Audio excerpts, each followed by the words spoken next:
வந்துட்டு எல்லாருமே வந்து ராமேஸ்வரம் ரீச் ஆகிட்டோம். எல்லோரும் வேனை விட்டு இறங்கி சாப்பிட்டுட்டு அப்படியே கிளம்பியாச்சு.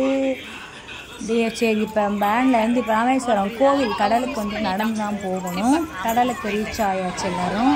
கடல் வந்துட்டு நம்ம பார்த்த அளவுக்கு வந்துட்டு கடல் மற்ற அளவுக்கு இங்கே இல்லை. எப்படின்னா வந்துட்டு அவ்வளோ இங்கே வந்துட்டு இந்த காரியம் பண்ணுற இந்த மாதிரி அதிகமாக இங்கே பண்ணுறதுனால வந்து ரொம்ப சுத்தமான இருக்குன்னு சொல்ல முடியாது. நல்லா இருந்துச்சு ஓரளவுக்கு. தண்ணி ஆனால் சரியான உப்பு கண்ணில் பட்ட கண்ணெலாம் எரியுது. ஆனால் அதுலேயும் நாங்கள் விடாமல் ஆட்டத்தை பார்த்திங்கன்னா செம்ம ஆட்டம் போட்டோம். போயிட்டு அது வரையும் டிகர் வரையை போயிட்டு குளிச்சுட்டு வந்துட்டோம். மது ராஷாலாம் வீட்டு குளிச்சு நிகில நாங்களாம் குளிச்சாச்சு.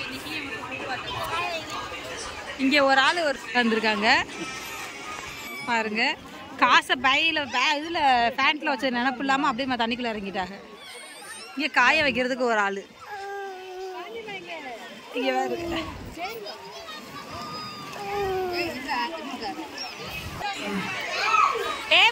எல்லாரும் குளிச்சுட்டு எல்லாருமே வந்துட்டு கோயிலில் போயிட்டு 22 தீர்த்த கிணறுல வந்துட்டு தீர்த்தம் ஆடிட்டு அப்படியே நாங்கள் எல்லோரும் அடுத்த இடத்துக்கு கிளம்பிட்டோம். ஆனால் உள்ளக்க நான் வந்து சூப்பராக இருந்துச்சு. தீர்த்த ஆடுறது நல்லா இருந்துச்சு. எல்லாருமே வந்துட்டு வரிசை எல்லோரும் ஃபுல்லாக போயிட்டு டிக்கெட் தான் கொடுத்தாங்க. டிக்கெட் வாங்கி உள்ளே போயிட்டு எல்லாம் 22 கிணறுலையும் ஒவ்வொரு இதாக போயிட்டு தீர்த்தாட்டு காட்ட அவங்க வந்து வழியாட்ட எழுதி வச்சுருக்காங்க இந்த கிணறுன்னு போயிட்டு நெக்ஸ்ட்டு வந்துட்டு எந்த இடத்துக்கு போயிருக்கோம்னு கண்டிப்பாக கமெண்ட் பண்ணுங்கள். நெக்ஸ்ட் இந்த இடத்த பார்த்தா உங்களுக்கு என்ன ஞாபகம் வருதுன்னு கமெண்ட் பண்ணுங்கள்.